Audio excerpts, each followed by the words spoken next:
The front door clicked shut behind Mark Hale with a sound so soft it barely existed. After 8 years of slammed hatches, roaring engines, and shouted commands, silence felt heavier than noise. Home. The house smelled like lemon cleaner and something warm, bread, maybe. Mark set his duffel down by the wall, fingers lingering on the worn strap, like it might vanish if he let go. Civilian clothes felt strange on his skin. No rank, no patch. Just a man trying to remember how to breathe without a mission. He took 2 steps into the living room and stopped. Laughter drifted in from the kitchen. Not the kind that lifted you up. The kind that curled at the edges, sharp and careless. "Relax," a male voice said. "It's just a joke." Another snorted. "Yeah, she's being dramatic." Mark didn't move. He didn't need to see faces to recognize tone. Years of training had carved that instinct deep. Something is wrong. He rounded the corner. 3 people stood around the kitchen island, 2 men and 1 woman. One of the men leaned back against the counter, smirking. The other held a phone, screen pointed outward like a trophy. And between them stood Sarah. His wife's shoulders were squared, but her hands were clenched so tight her knuckles had gone pale. Her smile was thin, forced, the kind she used when she didn't want to cause a scene. "You don't have to post it," she said calmly. Too calmly. "Oh, come on," the man with the phone replied. "Everyone's sharing stuff like this. It's not a big deal." Mark's jaw tightened. He scanned the room in less than a second. Distance, posture, exits. Old habits didn't ask permission. "What's going on?" he asked. The laughter died instantly. Sarah turned. Her eyes widened. Not in fear, but relief. Real relief. The kind that hits when backup finally arrives. "Mark," she said, voice steady but soft. One of the men chuckled nervously. "Oh, hey. You must be the husband. Didn't know you were back already." Mark didn't answer. He looked at the phone. The screen showed a paused video, Sarah, earlier that day, slipping on a wet floor at the grocery store. The caption beneath it was cruel. Designed to get laughs. Mockery, wrapped in pixels. Mark met the man's eyes. "You think that's funny?" he asked. The man shrugged. "It's the internet, bro. People need to toughen up." Mark nodded once. 5 seconds. That's all it took. He stepped forward, not fast, not slow. Calm. Controlled. He gently took the phone from the man's hand, his grip firm but measured. The man opened his mouth to protest. And stopped. Mark turned the screen toward them all. "Delete it," he said. The room was silent. No shouting. No threats. Just certainty. And somehow, that scared them more than yelling ever could. The man swallowed. His thumb moved. The video disappeared.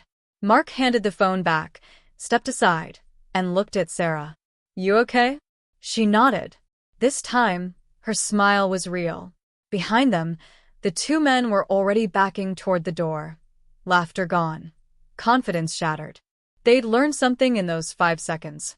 Some lines don't need to be crossed to be defended. The door closed behind them a little too fast. Mark waited until the sound of their footsteps faded down the driveway before he exhaled. Not a sigh, just a slow release, like setting a weight down without letting it drop. Sarah leaned against the counter, the tension finally leaving her shoulders. "I was handling it," she said, half smiling. "I know," Mark replied. "You always do." He meant it. Sarah wasn't fragile. She never had been. But knowing someone can handle something didn't mean they should have to, especially not alone. She picked up a glass of water, hands steady now. "They're co-workers of Jenna's husband. We ran into them after the store." One thing led to another. Mark nodded, listening. Really listening. This wasn't an interrogation. It was recon. "They started laughing," Sarah continued. "Said it was harmless. That people go viral for worse." Mark's eyes hardened for a split second, then softened again. Harmless to who? Sarah looked at him, a flicker of gratitude passing between them. Exactly. Silence settled over the kitchen. Not awkward, not heavy. Familiar. Safe. Mark glanced around, taking in the little details he'd missed during his months away. A new photo frame on the fridge, the plant by the window finally alive, not struggling like last time. Life had kept moving while he was gone. I almost didn't recognize myself back there, Sarah said quietly. When you walked in. Mark turned to her. Why? You didn't raise your voice. You didn't threaten anyone. She paused. You just stood there. A corner of his mouth lifted. That's the part people misunderstand. Control isn't loud. She studied him. Is that what they taught you? No, he said. That's what experience teaches you. Mark reached for his duffel bag and pulled out a small envelope, worn at the edges. He hesitated, then handed it to her. What's this? She asked. Something I didn't open over there, he said. Didn't feel right doing it without you. Sarah opened it slowly. Inside was a simple letter, his official discharge papers. No ceremony. No applause. Just ink on paper saying a chapter was over. She looked up. How do you feel? Mark thought for a moment. Relieved, he said honestly. And exposed. She folded the letter carefully. You're not alone now. I know. He met her eyes. That's the part I'm still learning. Outside, a car passed. Somewhere down the street, someone laughed. Normal sounds. Civilian sounds. Sarah stepped closer and rested her head against his shoulder. You didn't do what you did for them, she said. You did it for me. Mark placed a hand over hers. I did it because respect doesn't need permission. She smiled. 5 seconds, she murmured. That's all it took. Mark looked toward the door where the men had fled. Sometimes, he said quietly, the strongest move is reminding people who they are and who you are. The house felt warmer now, and for the first time since coming home, Mark felt like he truly had. The next morning arrived without ceremony. Sunlight crept through the curtains, landing across the kitchen table, where Mark sat with a mug he hadn't touched. He'd been awake for an hour, listening to the house breathe, pipes ticking, floorboards settling, the quiet rhythm of a place that didn't expect danger. Sarah watched him from the doorway. You didn't sleep much, she said. Mark glanced up.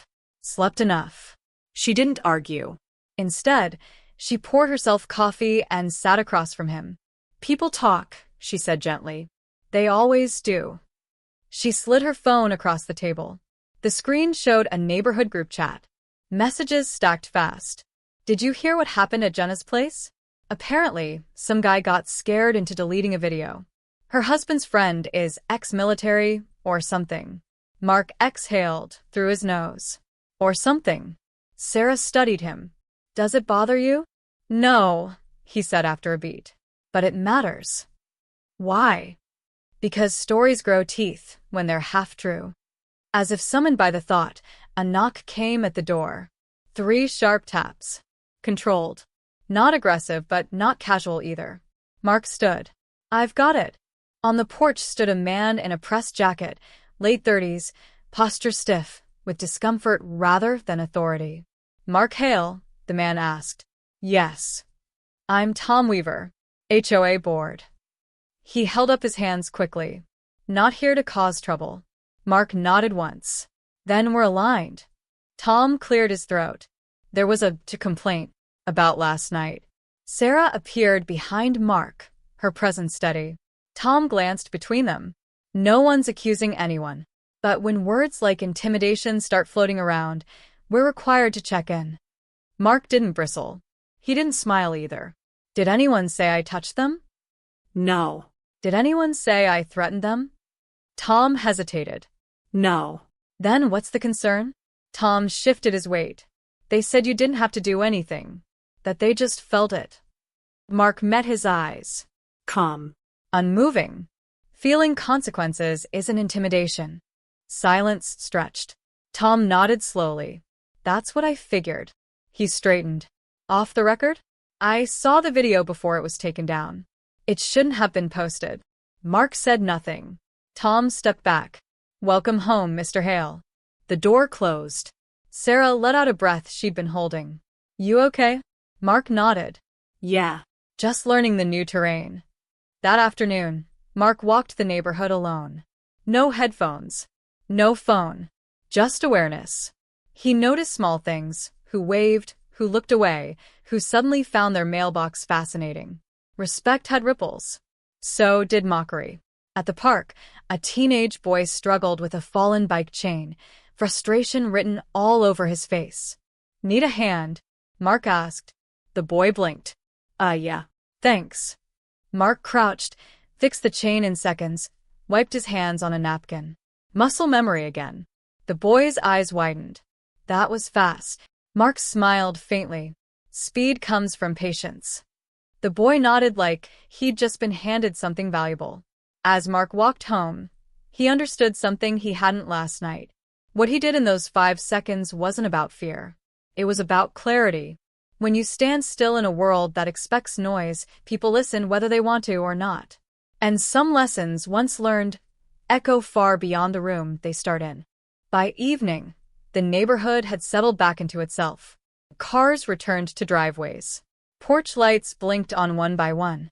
The quiet drama of ordinary life resumed, as if nothing unusual had happened at all. But Mark felt the shift. It was subtle, like a change in wind direction you only notice if you're paying attention. At dinner, Sarah set 2 plates on the table and paused. "Jenna texted me," she said. Mark looked up. "Yeah." She apologized. Said she didn't realize how far things had gone. Sarah sat down. She also said the guys were embarrassed. Not angry. Just embarrassed. Mark nodded slowly. That's usually how it lands. Sarah tilted her head. "You don't feel bad?" "No," he said honestly. "But I don't feel proud either." She smiled at that. "Why not?" "Because the goal is never to win," Mark replied. It was to stop something that shouldn't have been happening. After dinner, they stepped outside onto the porch. The air was cool, carrying the smell of grass and distant food. Somewhere down the block, kids laughed while chasing a ball. Normal. Sarah leaned against the railing. "When you were gone," she said quietly, "I got used to handling things alone." Mark didn't interrupt. "But last night," she continued, "you reminded me that partnership doesn't mean weakness." He rested his elbows on the railing beside her. "And you reminded me that coming home doesn't mean switching off who you are." They stood in silence for a while. Across the street, one of the men from the night before stepped out of his house. He saw Mark and froze. Awkwardness flickered across his face. Mark raised a hand, not a wave, not a challenge. Just acknowledgement. The man hesitated, then nodded back before retreating inside. Sarah noticed. That was unexpected. Mark shrugged. Respect doesn't always come with words. Later, as they prepared for bed, Mark unpacked the last of his duffel bag. At the bottom lay a small patch he'd kept after turning everything else in. Worn. Faded. He stared at it for a moment, then placed it in the drawer and closed it. Sarah watched from the doorway. "You sure?" "Yes," he said. Some things don't need to be displayed to still matter. When the lights went out, the house didn't feel strange anymore. It felt claimed, not by force, but by presence. Outside, stories would keep circulating. People would exaggerate, forget details, add drama. But inside these walls, the truth stayed simple. Mockery had met calm. Noise had met stillness. And in 5 quiet seconds, something had been set right. Not because of who Mark used to be, but because of who he chose to be now.